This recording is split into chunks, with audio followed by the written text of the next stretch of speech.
분양권의 매수 계약 과정입니다. 이 계약 과정이 궁금하신 분들도 많을 거예요. 그래서 계약 과정, 이거는 이제 피를 주고 이제 분양권을 사는 거를 이제 하는 겁니다. 나머지 것들은 뭐 청약홈에서 한다든가, 미분양분은 그냥 모델하우스 가서 내가 계약서만 쓰면 끝이니까 부동산 가가지고 피 주고 사는 과정에서 어떻게 하는 건지 이거를 제가 말씀드릴게요. 일단 가계약입니다. 가계약은 일단 중개사한테 매수 의사를 표시하겠죠. 내가 소장님 이거 사고 싶어요. 그 다음에 중개사가 매도인 계약서 및 신분증을 송부합니다. 그렇죠? 그때 이제 나는 매도인 성명과 계약서를 대조해보고 동호수를 확인하면 됩니다. 그 다음에 가계약금을 이체합니다. 이걸 꼭 확인한 다음에 이체를 하셔야 돼요. 보통 한 1,000만 원 정도 해요. 분양권 같은 경우는. 이체 전에 반드시 확인하셔야 될 게 잔금일이 언제인지, 그 다음에 분양권의 경우 명의 이전 일정이 타이트하기 때문에 투자금 준비 등을 바로바로 이제 해놔야 됩니다. 분양권 같은 경우는 일반 매매랑 좀 다르니까 좀 타이트합니다.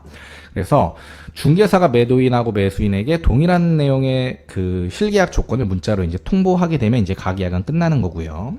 그 다음에 정계약은 계약서가 작성이 되면 사진을 찍어서 미리 문자로 보내달라고 해야 돼요. 이때 잘못된 내용이나 빠진 부분이 있으면은 추가를 하셔야 되는 거고, 계약일이 잡히면 현장에서 계약금 차익을 입금하고 상호 날인하면 되는 겁니다. 현장에서 계약금 차익을 입금하면 되는 겁니다. 그때 이제 넣으면 들어온 특약은 주택 포기 서약 등이 있을 경우에 계약은 무효로 한다. 이런 것들은 이제 넣으면 좋습니다. 근데 이런 특약 같은 것들은 인터넷에 찾아보면 많으니까 이런 것들은 넣으시면 돼요. 자, 그 다음에 중도금입니다. 중도금은 보통 분양권에는 안 하는 게 일반적이에요. 근데 상승장에서는 하는 게 좋아요. 상승장에서는 뭐 한다고 누가 뭐라고 할 것도 아니고, 그래서 하는 게 좋은데, 명의 이전이 늦어도 한 달 이내에 모든 게 이루어지기 때문에 사실은 안 해도 크게 상관은 없습니다. 근데 할 수 있으면 그냥 하셔라. 중요한 건 이제 잔금이죠. 사실 뭐 중도금까지는 뭐 별 게 별로 없고, 잔금 부분을 보면 일단 첫 번째 중도금 대출 승계입니다. 이게 중요해요. 중도금 대출 승계는 명의 이전 당일에 지정 은행에서 만나서 진행하고, 은행에서 매도인이 중도금 대출을 인도하는 서류를 작성한 다음에, 그 다음에 매수인이 중도금 대출입니다. 이게 중대 서류, 신청 서류를 작성합니다. 그러니까 둘 다 은행에서 만나서 은행에서 하라는 대로 하면 돼요. 잔금은 이때 이체해 주는 경우도 있으나 일반적으로는 이때 입증해 주지 마세요. 일반적으로는 분양사무소에 이동해서 명의 이전할 때 잔금을 이체해 주는 게 바람직합니다. 사고가 생기는 경우가 몇 번 있었어가지고 달라고 하는 경우가 간혹 있을 수도 있는데 주지 마세요.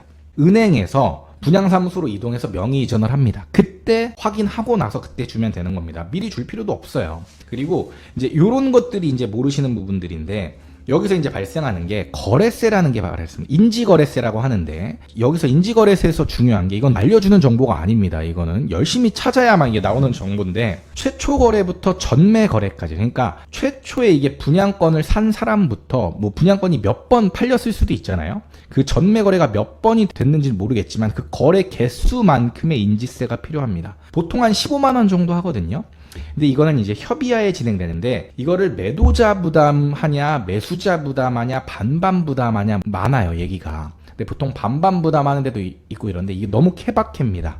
사실 이거는 좀 협의를 잘 하면 되는데, 사실 금액이 그렇게 크지 않기 때문에 그냥 주는 경우도 있지만, 따져가지고 뭐 반반 부담하든지 아니면 매도자 부담하게 하든지 하면 좋겠죠. 그 다음에 이제 보증보험료가 이제 50에서 80 정도 되는데, 이게 회차별로 입주 시까지의 기간을 고려하여 계산하는 겁니다. 그래서 일반적으로는 매도인이 납부한 보증보험료를 그대로 그냥 내게 하는 경우가 많은데, 중개사가 굳이 이거 매도인이 내는데 이걸 줘야 되는 거 아니에요? 그러면 그냥 주세요. 싸우지 말고. 별로 이게 큰 금액이 아니기 때문에 무조건 보증보험료는 매도인이 냅니다. 뭐 요런 그게 없기 때문에, 그래서 그냥 관습적으로 관리가 그래요. 근데 매도인이 되면은 그냥 별 말 안 하고 그냥 넘어가는데, 이게 또 시장 분위기에 따라 좀 다릅니다.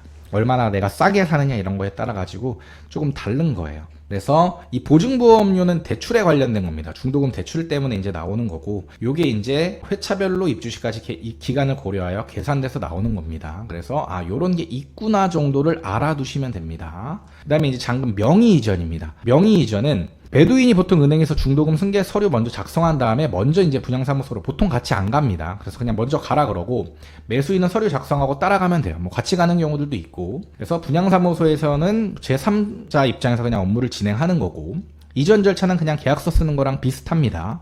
그래서 분양사무소의 직원한테 계약서 플러스 중도금 대출 서류 넘겨주면은 이건 중개사가 챙길 거고, 보통 직원이 서류와 인감 받아서 계약서에 매도 매수사항 이제 추가해주고, 이거는 새로 써주는 게 아니라 양순이 명의를 이제 기존 분양 계약서에 추가를 해주는 겁니다. 그래서 나올 때 인감 챙기고 분양 계약서 챙겨 나오면 끝입니다. 그 다음에 이거 다 끝나고 나서 복비 그 자리에서 지급해도 되고 집에 가서 지급하셔도 돼요. 보통 저 같은 경우는 그냥 그 자리에서 다 끝나고 나면은 부동산 소장님 보는 앞에서 이제 지급을 해드리는 편이고요. 중도금 대출 준비 서류, 그 다음에 분양권 명의 변경 시 준비 서류는 사실 검색하면 나오는데 나중에 이거 보고 하셔도 됩니다. 근데 한 번 더 꼼꼼하게 확인하시려면은 인터넷으로 검색하신 다음에 하시면 됩니다. 그래서 뭐 그렇게 생각보다 복잡하진 않습니다. 어려워하실 필요는 없어요.